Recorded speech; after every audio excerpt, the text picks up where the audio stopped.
नवीन राष्ट्रीय शैक्षणिक धोरणातील बदलानुसार यापुढे इयत्ता 3री, 6वी व 9वीतील विद्यार्थ्यांचीच संपादणूक चाचणी होणार आहे.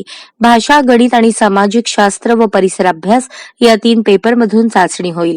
यंदा प्रथमच परीक्षेसाठी कोकणी या प्रादेशिक भाषेचा समावेश करण्यात आला असून 25 प्रादेशिक भाषांमधून परीक्षा होणार आहे. 4 डिसेंबरला देशभरात एकाच वेळी ही चाचणी होईल. राष्ट्रीय शैक्षणिक संशोधन आणि परिषदेच्या माध्यमातून दरवर्षी इयत्ता 3री, 5वी, 8वी आणि 10वीच्या वर्गातील विद्यार्थ्यांची संपादणूक चाचणी घेतली जाते. त्यात विद्यार्थ्यांनी आतापर्यंत घेतलेले शिक्षण किती आकलन झाले याची पडताळणी होते.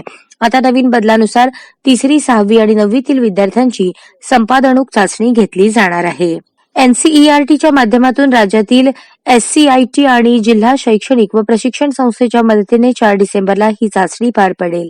यासाठी सोलापूर जिल्ह्यातील 120 शाळांमधील 3600 विद्यार्थ्यांसह देशभरातील तब्बल 25 लाख विद्यार्थी असणार आहेत. यातील शाळांची निवड ही युडायसवरील माहितीवरून थेट केंद्र स्तरावरून केली जाते. ही जगातील सर्वात मोठी सॅम्पल चाचणी असणार आहे.